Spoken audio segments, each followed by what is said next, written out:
Maratha light infantry परिसरात नरवीर बाजीप्रभू देशपांडे यांच्या पुतळ्याचे अनावरण.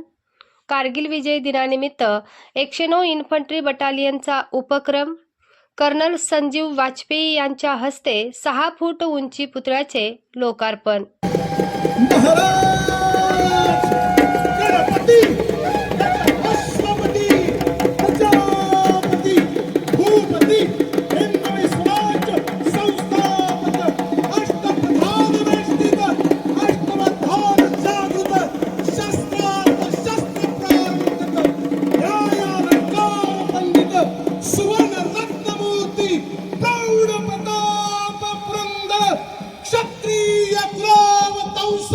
हिंदवी स्वराज्य संस्थापक राजाधिराज योगीराज श्रीमंत योगी श्री श्री श्री छत्रपति शिवाजी महाराज की, श्री छत्रपति शिवाजी महाराज की, वीर बाजीप्रभू देशपांडेंचा.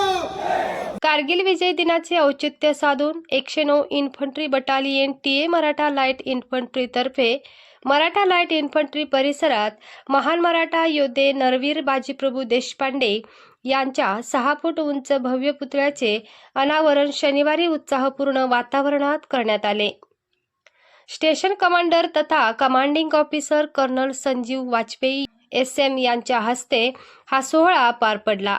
कारगिल विजय दिनानिमित्त भारतीय सशस्त्र दलाच्या शौर्याला मानवंदना अर्पण करण्याबरोबरच स्वराज्याचे महान सेनानी नरवीर बाजीप्रभू देशपांडे यांच्या अद्वितीय शौर्य, त्याग आणि राष्ट्रनिष्ठेचा गौरव करण्याच्या उद्देशाने या कार्यक्रमाचे आयोजन करण्यात आले होते. पुतळ्याचे अनावरण होताच उपस्थितांनी टाळ्यांच्या कडकडाटात बाजीप्रभू देशपांडे यांच्या कार्याला अभिवादन केले.